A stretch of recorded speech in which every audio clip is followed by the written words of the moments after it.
রুই মাছের কারি বা রুই মাছের ঝোল আমরা তো সবসময় বানিয়ে থাকি, আর এটা আমরা সবাই মোটামুটি বানাতে জানি। তবে এইভাবে একবার বাড়িতে বানিয়ে খেয়ে দেখো, এর স্বাদ ভুলতে পারবে না। তবে অবশ্য আজকের রেসিপিটা বিশেষত আমি দেখাবো যারা ধরো অনেকে পড়াশোনার সূত্রে বা চাকরি বাকরির সূত্রে বাইরে থাকতে হয়, একা থাকতে হয়, পরিবারের সঙ্গে থাকতে পারো না, একা একা থাকতে হয়, একা একা রান্না বান্না করতে হয়, তাদের জন্যই মূলত দেখাবো। কারণ তাদেরকে খুব চটজলদি খুব সুস্বাদু একটা খাবার বানিয়ে ফেলতে হয়, কারণ চাকরি বাকরি করতে যেতে হয় বা পড়াশোনা করতে যেতে হয়, সেই জন্য তাদের জন্যই মূলত রেসিপিটা দেখাবো।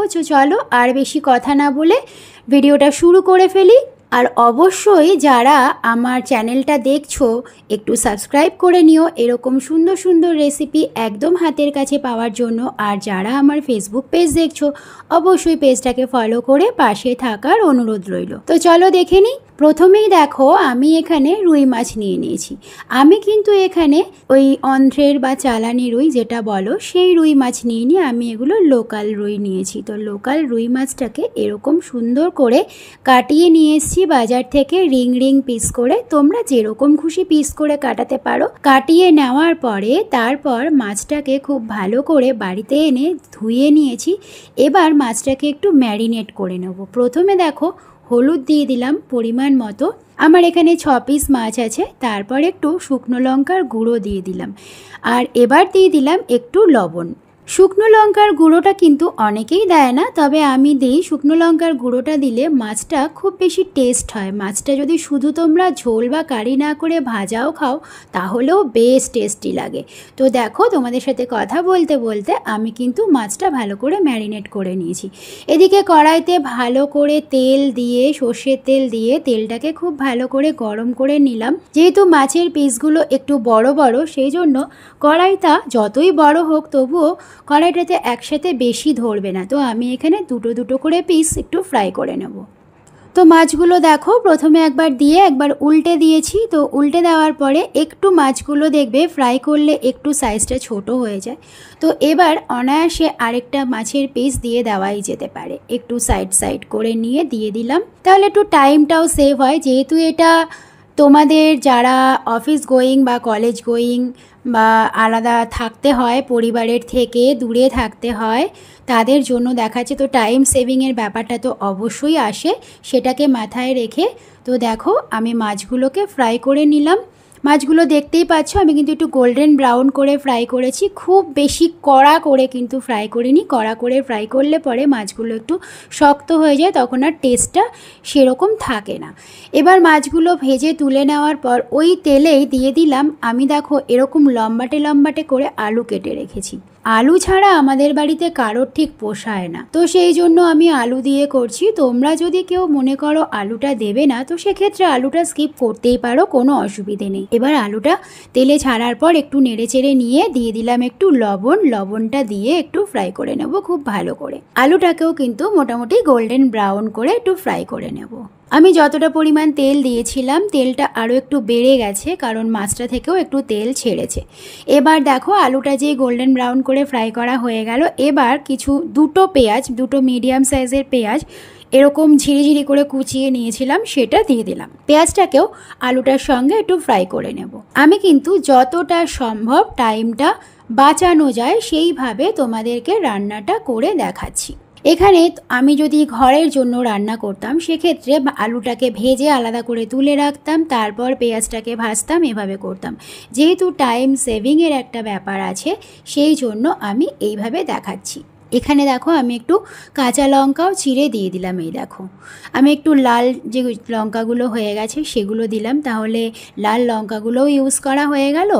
আর লাল লঙ্কাগুলো তো আর শুধু খাওয়া যায় না, তো সেই জন্য এইভাবে তরকারির মধ্যে দিয়ে দিলে খাওয়া হয়ে যায়, প্লাস তরকারির রঙটাও বেশ একটু লাল লাল হয়, দেখতে সুন্দর লাগে। পেঁয়াজটা কিন্তু আমি একটু গোল্ডেন ব্রাউন করেই আলুটার সঙ্গে ফ্রাই করছি। এবার দেখো এখানে আমি পেঁয়াজ, আদা, রসুন একসাথে বেটে নিয়েছি। এবার ওই মশলাটা দেওয়ার পর একটু নেড়ে চেড়ে কষিয়ে নিলাম। তারপর যেই তেলটা সাইড থেকে ছেড়ে দিল, এবার এই সময় দেখো দিয়ে দিলাম হলুদ গুঁড়ো, তারপর দিয়ে দিলাম জিরে গুঁড়ো, আর এবার দিয়ে দিলাম একটু জাস্ট হাফ চামচ দিলাম ধনে গুঁড়ো। ধনে গুঁড়োটা দিলে স্বাদটা খুব ভালো আসে। এবার দেখো দিয়ে দিলাম একটু লাল কাশ্মীরি মির্চ। এটা কিন্তু ঝাল হবে না, এটা জাস্ট রঙটা খুব সুন্দর আসবে। লঙ্কা তো আমি প্রথমে মাছে মাখিয়েছি দেখেছো, লাল লঙ্কার গুঁড়ো। তারপর দিয়ে দিলাম কাঁচা লঙ্কা, লাল লাল যেগুলো হয়ে গেছিলো সেগুলো। তারপর ওই যে মশলাটা দিলাম পেঁয়াজ রসুন আদা, তার মধ্যেও একটু লঙ্কা বেটে দিয়েছিলাম, যেগুলো লাল লঙ্কা আমার ঘরে হয়ে গেছিলো। থাকতে থাকতে লঙ্কা লাল হয়ে যায়, সেরকম লঙ্কাগুলো বেটে দিয়ে দিয়েছি। তো এবার দেখো মশলাগুলোকে একটু জল দিয়ে দিলাম যাতে কড়াইয়ের নিচে লেগে না যায়, আর কষাতেও খুব সুবিধে হবে, খুব তাড়াতাড়ি কষে যাবে। একদম ড্রাই থাকলে অসুবিধা হয় নাড়াচাড়া করতেও, তো সেক্ষেত্রে একটু জল দিয়ে দিলে, খুব সামান্য জল দিলাম, তোমরা দেখেই নিলে, 1/2 কাপ মতো জল দিলাম। দিয়ে এবার ভালো করে আলুগুলোর সাথে মশলাগুলোকে নেড়ে চেড়ে কষিয়ে নেব। তো দেখো প্রায় ড্রাই হয়ে এসেছে, তার মানে কষানোটা প্রায় হয়ে এসেছে। এবার একটু ঝোল করার জন্য জল দিয়ে দিলাম। তোমরা চাইলে এখানে গরম জল ইউজ করতে পারো, তাহলে আরও তাড়াতাড়ি ঝোলটা ফুটে যাবে। তো আমি গরম জলটা করতে ভুলে গেলাম, তাই আমি ঠান্ডা জল দিয়ে দিলাম। এবারে ভালো করে ঝোলটাকে সুন্দর করে সব মশলা আলুগুলো ঝোলের মধ্যে মিক্স করে দিতে হবে। দেখো ঝোলটা ফুটতে শুরু করেছে, এই সময় কিন্তু নুনটা একটু চেক করে নেবে। যদি নুনটা মনে হয় লাগবে তাহলে অ্যাডজাস্ট করে দেবে নুনটা। তো একটু নুন লাগবে, তো সেই জন্য আমি নুন এখানে অ্যাডজাস্ট করে দিলাম। তোমাদেরও যদি মনে হয় এই সময় নুনটা অ্যাডজাস্ট করে দেবে। এবার যেই ঝোলটা ভালো করে ফুটে আসবে তখনই দিয়ে দেবো ভেজে রাখা মাছগুলো। আর আরেকটা কথা, ঝোলটা কিন্তু যে যার আন্দাজ মতো দেবে, যে যেরকম ঝোল রাখতে চাও। কেউ যদি বেশি ঝোল ঝোল চাও তাহলে একটু জলটা বেশি করে দেবে। আমি যেমন একদম গামাখা করব, তো সেই জন্য আমি ঝোলটাকে খুব জলটাও কম দিয়েছি, 1 কাপ মতো জল দিয়েছি, আর ঝোলটাকে খুব ভালো করে ফুটিয়ে নিচ্ছি। এরপর দেখো সব শেষে দিয়ে দিলাম একটু ধনে পাতার কুচি। আমি দেখো কাঁচি দিয়ে কাটছি, তোমরাও এরকম ইউজ করতে পারো। বটি টটি দিয়ে কাটতে সময় লাগবে বা চাকু দিয়ে কাটতেও সময় লাগবে, তো তোমরা কাঁচি ইউজ করতে পারো। কাঁচি দিয়ে লঙ্কা ধনেপাতা এগুলো কাটলে খুব তাড়াতাড়ি হয়ে যায়, আর ঝামেলাও একটু কম থাকে, পরিষ্কার পরিচ্ছন্ন করতেও সুবিধে। তো দেখো ধনে পাতাটা দেওয়ার পর খুব ভালো করে মিশিয়ে দিলাম। মাছগুলোকে বেশি নাড়াচাড়া করছি না, কারণ মাছগুলোর পিসগুলো বেশ বড় বড়, তোমরা দেখেই নিয়েছো। তো ঝোলে দেওয়ার পর যেহেতু নরম হয়ে যায়, ভেঙে যেতে পারে, দেখতে বাজে লাগবে ভেঙে গেলে, তো সেই জন্য বেশি নাড়াচাড়া করা যাবে না।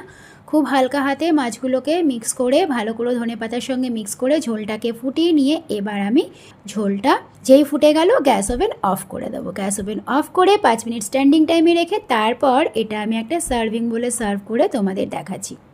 তো তোমরা দেখেই নিলে, অবশ্যই বাড়িতে এটা ট্রাই করো। আর আশা করি যাদের উদ্দেশ্যে আমি এই ভিডিওটা আজকে দেখালাম, যারা অফিস গোয়িং বা কলেজ গোয়িং, তাদের খুবই উপকারে আসবে। খুব চটজলদি তোমরা সুন্দর একটা দারুণ টেস্টের রেসিপি বানিয়ে ফেলতে পারবে, আর শুধু এই একটা পদ দিয়েই অনেকটা ভাত খাওয়া হয়ে যায়। অবশ্যই বাড়িতে ট্রাই করো। কেমন লাগলো আমাকে কিন্তু কমেন্ট করে জানাতে ভুলে যেও না। আর যদি ভালো লাগে তাহলে কিন্তু প্রত্যেকবারের মতো এবারও আমার চ্যানেলটাকে সাবস্ক্রাইব করতে ভুলে যেও না। আর এরকম নিত্য নতুন স্বাদের রেসিপি সবার আগে পেতে পাশে থাকা বেল নোটিফিকেশনটা অন করে দিও। আর যদি তোমরা আমার ফেসবুক পেজ দেখছো তাহলে কিন্তু অবশ্যই পেজটা ফলো করে নিও, ভুলে যেও না। তো চলো আজকের মতো এখানেই শেষ করলাম। ফিরে আসবো নেক্সট আরেকটা এপিসোডে নতুন একটা রেসিপির সাথে। ও আরেকটা কথা, এটা কিন্তু খুব গুরুত্বপূর্ণ একটা কথা তোমাদের জানিয়ে রাখি, নেক্সট এপিসোড থেকে কিন্তু সোমার রান্নাঘরে পর আসতে চলেছে দুর্দান্ত সব পুজো স্পেশাল রেসিপি। তো দেখতে হলে সাবস্ক্রাইব করে রাখতে হবে সোমার রান্নাঘর চ্যানেলটাকে। তো স্টে টিউনড অন সোমার রান্নাঘর। ফিরে আসছি নেক্সট এপিসোডে, ততক্ষণ পর্যন্ত সবাই খুব ভালো থেকো। টাটা।